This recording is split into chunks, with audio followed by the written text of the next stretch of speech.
Well, when something like Hurricane Katrina happened, it was like you know, I don't know if you'd call it an obligation, but I guess it is in one way, because if you're able to help someone in need, you should, whether it's local or whether it's halfway around the world. If you're able to, I think that you should, and it's like a calling to do it. I mean, you sit back and you saw all this stuff happening on television, like in New Orleans, all the devastation, all the heartache, and all the things that were happening there. And if you know that you have the capabilities and the equipment to make a difference, should you do it? I think so. Do people do it? Very few.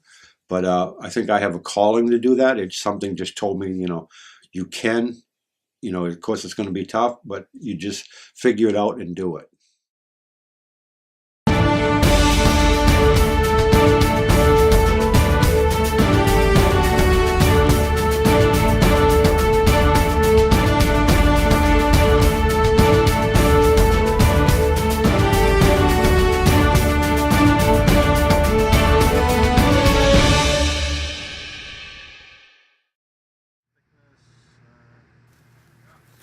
Treasure hunter extraordinaire Greg Brooks and his crew are currently embroiled in the struggle to recover the lucrative cargo aboard the SS Port Nicholson shipwreck.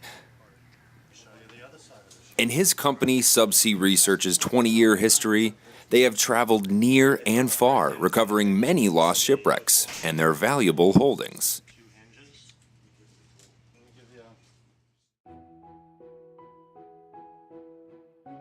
By doing so, he has garnered international attention and developed many bonds with the people he has met on his journeys. Having spent much of his time off the coast of Haiti, he has a special place in his heart for the people there. I've been going to Haiti for years and years, and some people I've known for that amount of time. We've helped some people build some homes down there, a dock. We've delivered a lot of, every time we went to Haiti, we'd load up our boat with different donated supplies, or we'd buy lumber or different things and bring it down and help as many people as we could. But it was just great because, they didn't always look at you for what you brought them. They looked at you like you were their friend and that you cared about them. And so over the years, those relationships grew.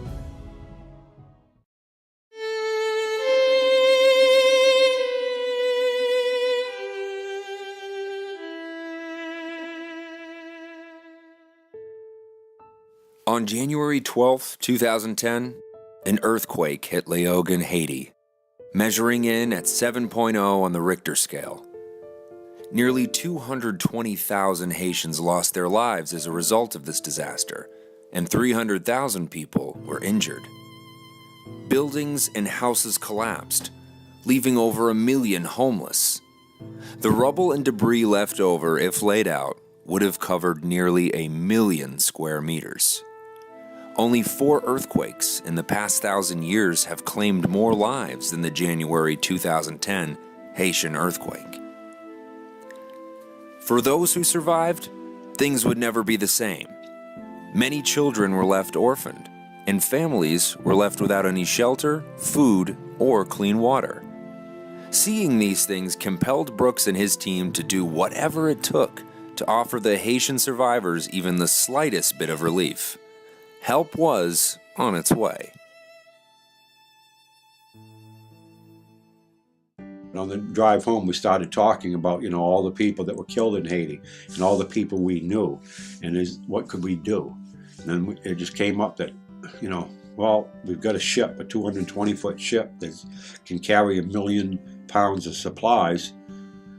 We did it for Katrina. Let's do it for Haiti. And so on the ride home from Boston that day, we decided we were going to do it. How?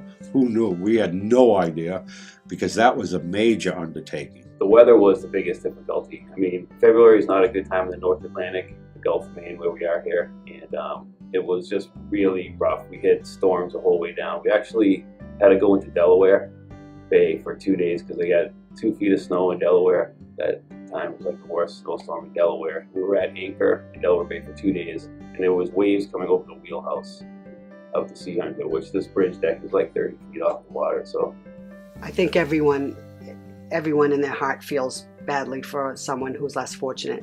And we've all seen pictures or video and on TV throughout our lives, but then we go about our lives and kind of forgotten.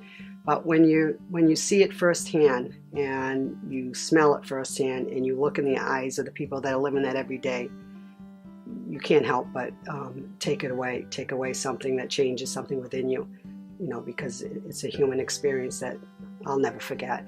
Throughout the whole thing, no matter which way we looked at it, we were fought here in Maine up to a point because we needed to come up with money and resources and everything. So that was a fight.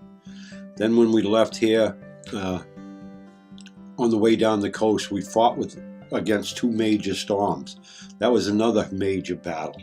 Then we got to Miami and we have the United States Coast Guard and the U.S. Customs Service saying, you cannot continue because this or that or the other thing.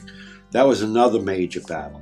Then we sail from Miami to Haiti, and then the Haitian government sitting there saying, well, we want to take this and you're going to have to pay this. And all this because we wanted to help people. It was like beyond what you can even imagine. Yet, as much as they fought us, we succeeded.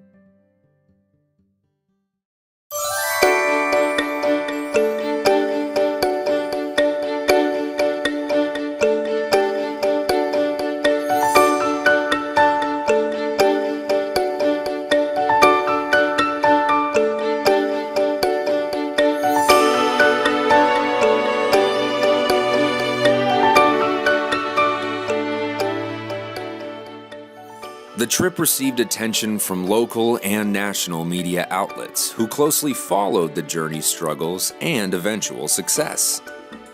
Brooks and company's perseverance made the difference to many Haitians who had been affected by this tragedy. Despite all the obstacles that man and nature could throw at the crew, seeing the look on the faces of those they helped made the entire arduous trip seem worthwhile. The relief effort has had a lasting effect on the crew and has only reinforced their desire to give back, especially once they acquire the vast wealth aboard the Port Nicholson wreck. I'd like to take my share and start a foundation to feed all the hungry kids in Maine and probably in other states as much as we can do. And I definitely still have a big piece of my heart going out to Haiti. So I'd like to go down there and help down there somewhat. And I believe in teaching the kids, and they'll change it. Because the adults aren't going to, just like the adults here don't change it. It's up to the youth of the world to change the world.